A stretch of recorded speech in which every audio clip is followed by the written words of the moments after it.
Il est évident que si les possibilités du mode édition s'arrêtaient là, ce ne serait pas très intéressant. Donc on va voir par l'exemple comment on peut supprimer des candidats, comment on peut les remettre si on s'aperçoit qu'il ne fallait pas le faire, et comment on peut les colorer.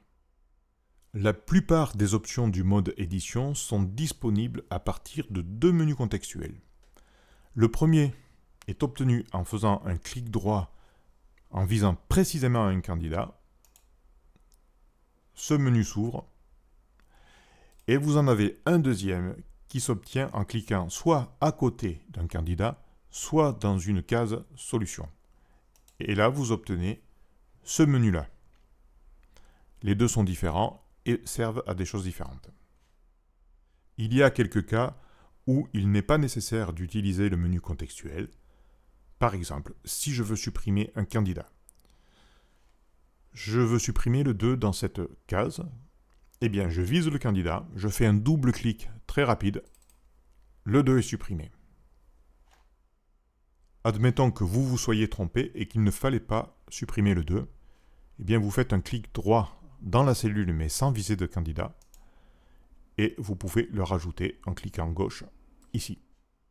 Si vous voulez colorer des candidats, et si vous voulez en colorer un seul par exemple, vous allez faire un clic droit en visant le candidat en question et en choisissant une couleur, donc, et ensuite clic gauche.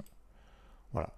Je vais prendre le 4 par exemple, je fais un clic droit, et là je vais choisir vert, admettons.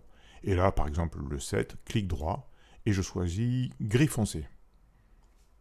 Voilà, ça c'est une sélection simple, un seul candidat à la fois. De la même manière, si je veux supprimer une couleur à la fois, clic droit en visant le candidat, décolorer. Clic droit, décolorer. Clic droit, décolorer. Et décolorer avec le clic gauche à chaque fois. On va aller encore plus loin dans le mode édition. Si on a besoin de colorer plusieurs candidats à la fois ou de faire des flèches, on va avoir besoin d'un prérequis et ce prérequis, c'est la sélection multiple. C'est simple à faire, mais il faut le faire correctement pour que ça fonctionne bien. Pour faire une sélection multiple qui fonctionne bien, il vous faut d'abord purger les éventuelles sélections résiduelles. Donc pour ce faire, vous faites un clic gauche sur une cellule solution, voilà, c'est une espèce de clic vide, ou bien vous faites la même chose mais dans une cellule avec des candidats mais à côté d'un candidat. Clic gauche. Là, vous avez purgé la sélection et ensuite, vous faites un peu comme sur Windows. Vous appuyez sur la touche CTRL ou CTRL si vous préférez. Vous la maintenez appuyée et vous faites successivement un clic gauche sur le nombre de candidats souhaités en visant bien ce candidat. Donc, à chaque fois, je fais des clics gauche. Voilà, je vais m'arrêter là. Je retire le doigt de la touche CTRL et là, j'ai ma sélection multiple. À partir de là, je vais par exemple pouvoir colorer tous mes candidats d'une seule et même couleur. Donc, je fais un clic droit cette fois-ci pour avoir le bon menu contextuel sur le chiffre en visant vraiment le chiffre et pas à côté, sinon vous perdez la sélection. Et vous choisissez votre couleur. Et voilà. Pour illustrer ça, je vais partir sur un cas pratique. Regardez le bloc 5. Il y a une paire isolée. Admettons que je veuille surligner cette paire isolée avec la couleur bleue. Je vais faire ma sélection multiple. Donc, je purge avec un clic gauche à côté. Touche CTRL. Je maintiens la touche CTRL enfoncée. Et clic gauche en visant exactement mes candidats. Pas à côté. On vise exactement les candidats. Ensuite, je relâche ma touche CTRL. Clic droit, encore une fois, sur un candidat, pas à côté. Je fais apparaître le bon menu contextuel et là, je colore en bleu. Admettons que je veuille faire apparaître en rouge les candidats à supprimer. Donc voilà, je ne l'explique plus, mais je le fais. Je fais ma sélection multiple. Et je colore. Voilà. Et je vais en profiter pour supprimer les candidats à supprimer en double-cliquant dessus. Voilà, pour le coup, c'est très simple. Et je peux décolorer tous mes candidats. Vous avez un item pour ça dans le menu contextuel qui va bien. Maintenant, comment tracer des flèches? Maintenant qu'on a vu la sélection multiple, c'est assez simple. Pour tracer une flèche, on a besoin de quoi? On a besoin d'un point de départ et d'un point d'arrivée. Donc, ce que l'on va faire, c'est une sélection multiple de deux candidats. Il y aura le premier candidat et le deuxième. Le premier, ce sera le départ de la flèche, et le deuxième, ce sera la pointe. Vous avez deux flèches à votre disposition.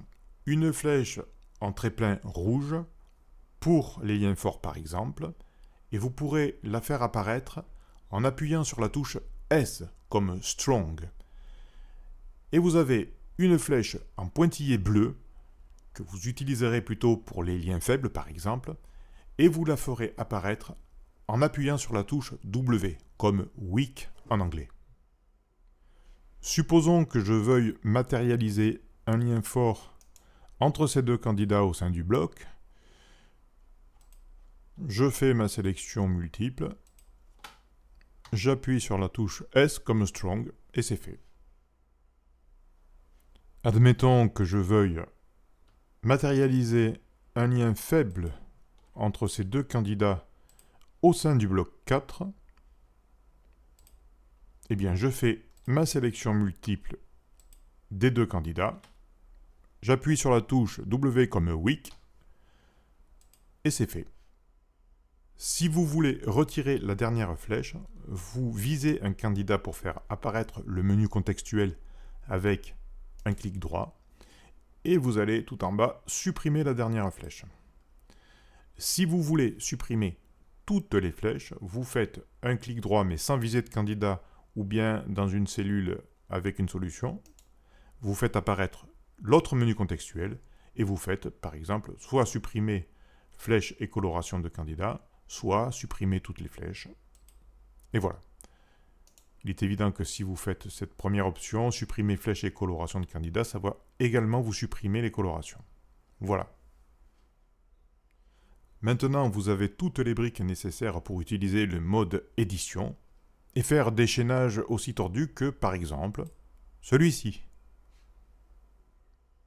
Je vous conseille de vous entraîner. Pour votre première grille, ça va vous paraître peut-être un petit peu fastidieux, vous allez tâtonner. Quand vous en aurez fait 2 ou 3, ça sera déjà beaucoup plus clair.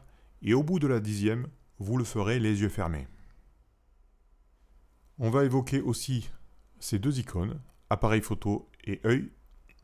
L'appareil photo vous permet de prendre une capture de la grille à l'instant T.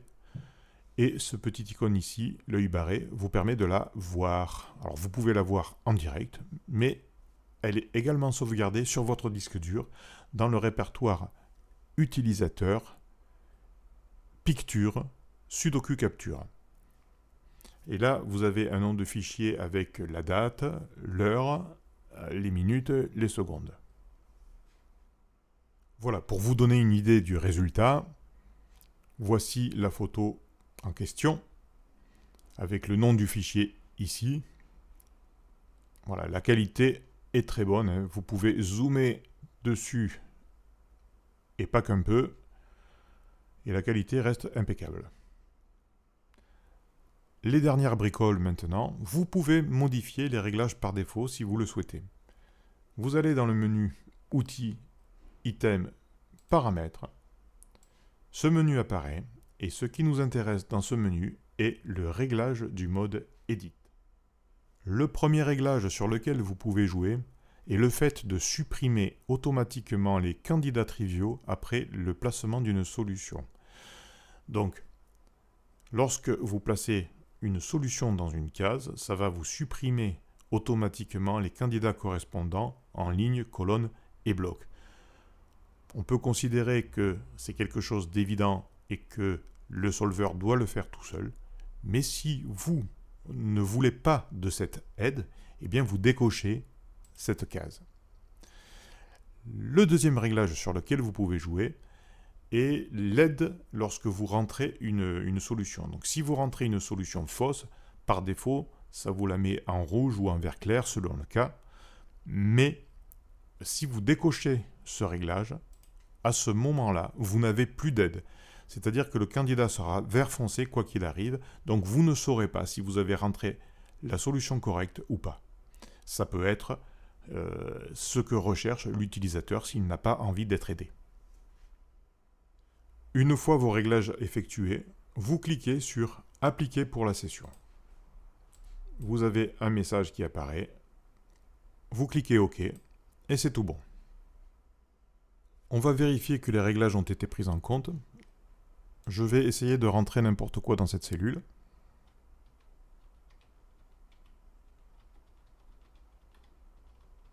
Quel que soit le chiffre entré, il est toujours en vert, donc impossible de savoir si c'est juste ou faux. Et vous avez également vu que les candidats correspondants en ligne, en colonne et en bloc ne sont pas supprimés, donc c'est à vous de le faire maintenant que vous avez fait le réglage qui ne permet plus de les supprimer automatiquement. Puisqu'on en est au niveau des réglages, en voici un dernier. Comment ne pas avoir de candidat en mode édition? Je repars depuis le chargement d'une grille, je vais dans l'onglet chargement, je choisis ma grille, je clique sur récupérer, actualiser grille pour signifier au solveur qu'il s'agit bien de la grille énoncée, c'est-à-dire de la grille sur laquelle il doit se baser. Je bascule en mode édition grâce à l'icône crayon barré qui devient un crayon non barré. On est en mode édition. Clic droit à côté d'un chiffre pour faire apparaître le menu contextuel de la cellule. Et je clique sur réinitialiser grille candidat absent. Maintenant, on se trouve dans une situation où on n'a plus d'aide du tout, puisqu'on a déjà supprimé les deux aides qu'il y avait dans les réglages, et en plus, on a enlevé les candidats. Voilà. Bon, si toutefois, vous voulez mettre vos propres annotations de candidats, eh bien, vous pouvez toujours le faire en faisant un clic droit dans une cellule et vous ajoutez les candidats que vous voulez.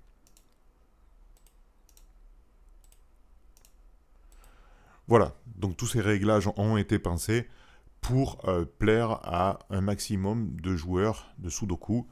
Chacun a ses habitudes et chacun fait ses réglages comme il l'entend. C'est la fin de cette longue vidéo que j'ai d'ailleurs dû séparer en deux parties. Tout ce que j'ai raconté est disponible dans le menu aide guide d'utilisation de l'application, il suffit de vous y référer. Il n'y aura pas de vidéo supplémentaire d'ici la fin du mois de décembre. Donc on se retrouve début janvier avec de nouvelles vidéos sur les techniques de résolution de base. En attendant, je vous souhaite de très bonnes fêtes de Noël, que vous soyez accompagné ou seul.